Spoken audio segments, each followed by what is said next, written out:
ఆ ఎక్స్ప్లెనేషన్తో పాటు కృష్ణారావు గారితో పాటు టీ న్యూస్ ఛానల్తో పాటు ఎలిమినేటి ఈయన పేరు మహేశ్వర్ రెడ్డి, అల్లేటి మహేశ్వర్ రెడ్డి గారికి కూడా లీగల్ నోటీసులు ఇస్తున్నాం. ఇంకా గమ్మత్ ఏంటంటే ఇప్పుడు ఈ చెరువు, దీని మధ్యలో ఉన్న చెరువు అని చెప్పిన కదా, ఆ చెరువు పేరు ఏంటి అంటే ఎండి ఉస్మాన్ కుంట. ఎండి ఉస్మాన్ కుంట. ఇక బీఆర్ఎస్ ప్రభుత్వంలో కేటీఆర్ గారి హయాంలో అద్భుతంగా ఏం జరిగిందంటే బోల్డని చెరువులను ప్రైవేట్ బిల్డర్స్కి డెవలప్మెంట్కి అండ్ బ్యూటిఫికేషన్ కానీ ఇచ్చారు. ఇలా కొన్ని జెన్యూన్ ఉన్నాయి, మంచినే వాళ్ళు పాపం బ్యూటిఫికేషన్ చేసారు సిఎస్ఆర్ కింద.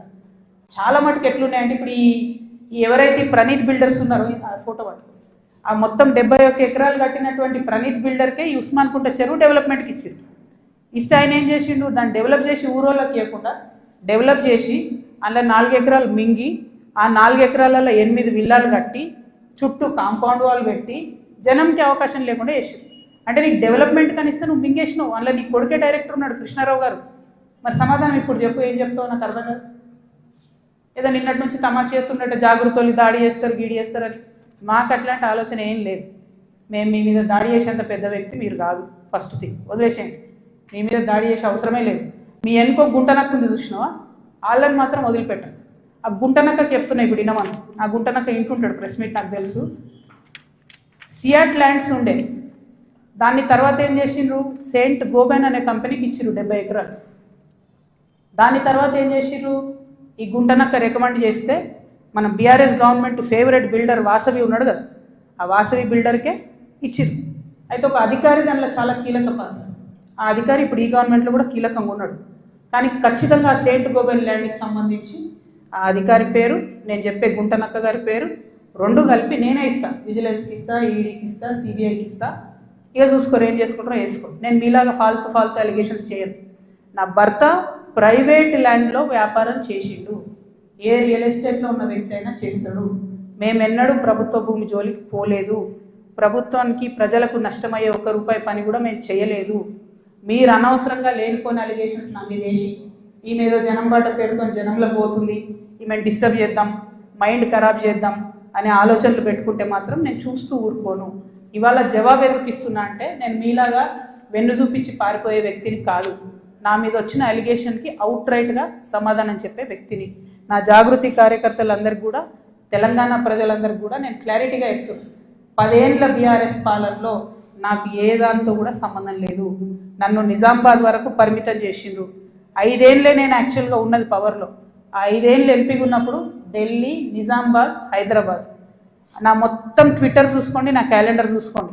ఇప్పుడు ఎట్లయితే జనం బాట పేరు పెట్టుకొని ప్రతిరోజు తిరుగుతున్నానో అప్పుడు కూడా నేను మన ఊరు మన ఎంపీ పేరుతో నిరంతరం ప్రజల మధ్యలో ఉన్నా. పైరవేలు చేసుకోలే నేను ఎప్పుడు. నేను చాలా గర్వంగా ఫీల్ అయినా. నేను తెలంగాణ నుండి మొదటి ఎంపీగా పార్లమెంట్కి పోయినా. కొట్లాడుతుంటే మీ పిచ్చిలేసినట్టు గంటలు ఒరుతుంటే మీ పార్లమెంట్లో ఎంత ఫైట్ చేసినాం స్టేట్ కోసం. మీరేమో మేము ఆడ ఢిల్లీలో కొట్లాడుతుంటే ఇక్కడ ఏసీ ఆఫీస్లా ఉండి పందికొక్కుల్లాగా కేసీఆర్ గారు నీడనే ఏరి ప్రజల సొమ్ము తిన్నది కాకుండా ఉల్టా నా మీద వెకిలి ప్రయత్నాలు వేస్తే మాత్రం ఒక్కొక్కరిది కాళ్ళు ఇరగొడతా చెప్తున్నాను. నాకు ఇట్లాంటి భాష మాట్లాడడం ఇష్టం ఉండదు. ఇలా మాట్లాడక తప్పని పరిస్థితి అవుతుంది. లేనిపోని అంటగట్టకండి. 10 ఏళ్లలో ఎన్నడూ ఎవరు గవర్నమెంట్లో నా భర్త పేరు వినలేదు.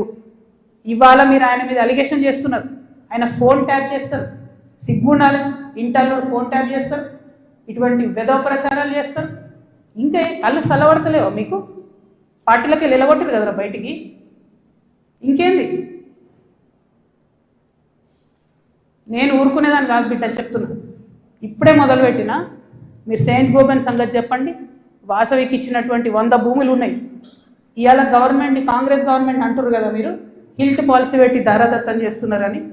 దానికి కిటికీలు తెరిచింది ఎవరు? దానికి బీజం వేసింది ఎవరు? డిస్టిలరీ భూములు అమ్మినరా? లీజుకి ఇచ్చిన భూములు. లీజుకి ఇచ్చిన భూములల్లో ప్రజలకు డబుల్ బెడ్రూమ్ ఇల్లు కట్టియాలి, హాస్పిటల్ కట్టాలి, స్కూళ్ళు కట్టాలి. ఇండస్ట్రీ తీసేస్తే ప్రైవేట్ వ్యక్తులకు ఎట్లా అమ్మేందు? దాని మీద సంతకం పెట్టింది ఎవరు? కేటీఆర్ గారు కాదా? చాలా కంపెనీలు ఉన్నాయి. మీరు కూడా సెలెక్టివ్గా లీజుకి ఇచ్చారు కదా. మీరు కిటికీలు తెరిచిర్రు, ఈ గవర్నమెంట్ దర్వాజాలు తెరిచిర్రు దోసుకొని తినండి అని చెప్పి. జనంకి మాత్రం ఏం చేయకండి. హాస్పిటల్ కట్టకండి, స్కూల్ కట్టకండి. ఎవడన్నా నా సొంతోడు అడిగితే మా మీద ఉల్టా అలిగేషన్ ఇవ్వండి. అల్టిమేట్గా ప్రజా జీవితంలో ఉన్నటువంటి వ్యక్తులుగా, ఒక ఆడబిడ్డగా తెలంగాణ ప్రజల